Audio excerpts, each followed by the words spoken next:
Our big focus at 10 is on battleground Varanasi. Preparations are underway at the Benia Bagh ground of the temple town, where Aam Aadmi Party's Arvind Kejriwal will be holding his much anticipated rally at around 1 this afternoon.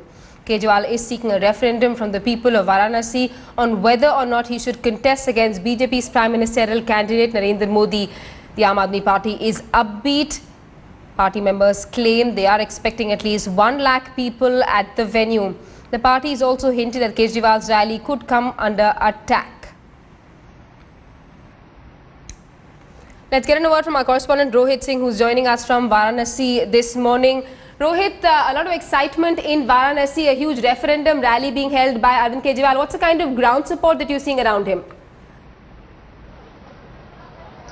Well, Simi, I was there at the Benia Bagh Maidan just a short while back, and still people are started pouring in at the ground, and it's a historical Maidan. And what is important is that this Benia Bagh ground has been very strategically chosen by Arvind Kejriwal, because this ground is surrounded completely by Muslim population. So Arvind Kejriwal, we know, is targeting the Muslim community, that is 16.5% at least in Varanasi, and we are expecting that more and more Muslims will be attending this rally, because as I've told you, very meticulously this ground has been chosen. So people have started pouring in from Purvanchal areas, from nearby areas also, and it is expected that at least 30 to 35,000 people will be there in attendance at that ground, and Arvind Kejriwal is doing everything possible to make this rally a grand success, and then at that place a referendum will also take place, and then Arvind Kejriwal is likely to decide whether he will be taking on Narendra Modi from this BJP turf or not.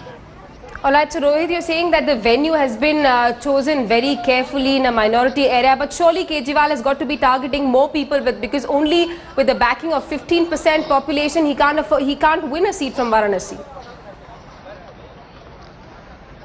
Simi, one thing you have to realize that Varanasi is like dominated by Hinduism, and Hindus are here, and what I have been here for the past 2 weeks, and I have been talking to several people, it looks like the Hindu vote is completely intact and they are for Narendra Modi. We have been going to the Weavers, we have been going to BHU, many places in Varanasi, and everyone is like in favor of Narendra Modi should be given a chance and he should be win from this place. But as far as the Muslim community is concerned, obviously they are not in favor of Narendra Modi. They are saying that they will be going for Arvind Kejriwal. But the point is that the Muslim vote is also very divided, very fragmented, because some are saying that they could vote for Kejriwal, some say for SP, BSP. So if that vote gets fragmented, that vote gets divided during elections, obviously then it will be a big boost and Narendra Modi will emerge winner. So that is why very meticulously Arvind Kejriwal is targeting the Muslim population on the development plan. He says that I have done a lot of development in Delhi, I have done a good governance was there. So now he is targeting Muslims, and all remains to be seen as to whether he today chooses to fight Narendra Modi or not.